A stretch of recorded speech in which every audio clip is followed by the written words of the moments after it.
რა განსხვავებაა მოტოციკლის მართვის მოწმობებს შორის?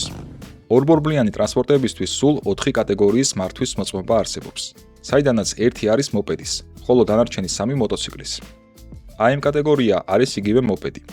AM კატეგორიით შეძლებთ ნებისმიერი მოპედის ტარებას, რომლის ზრავის მოცულობა არის მაქსიმუმ 50 კუბური სანტიმეტრი და რომლის მაქსიმალური სიჩქარეც არის 45 კმ/სთ. შემდეგი გვაქვს A1 კატეგორია, ანუ მსუბუქი მოტოციკლი. A1 კატეგორიით შეძლებთ მსუბუქი მოტოციკლის ტარებას, რომლის ზრავის მოცულობა არის მაქსიმუმ 125 კუბური სანტიმეტრი, ხოლო მაქსიმალური სიმძლავრე 11 კილოვატი. A2 კატეგორიის მართვის მოწმობით შეძლებთ ისეთი მოტოციკლის ტარებას, რომლის მაქსიმალური სიმძლავრე არ აღემატება 35 კილოვატს, ხოლო სიმძლავრე შეფარდებული წონის კოეფიციენტი 0.2-ს. ზრავის კუბატურის ზღვარი A2 კატეგორიისთვის განსაზღვრული არ არის. თუმცა 35 კილოვატამდე სიმძლავრის მოტოციკლებს დაახლოებით 400-დან 500 კუბატურამდე ზრავი აქვთ. ბოლოს გვაქვს A კატეგორია.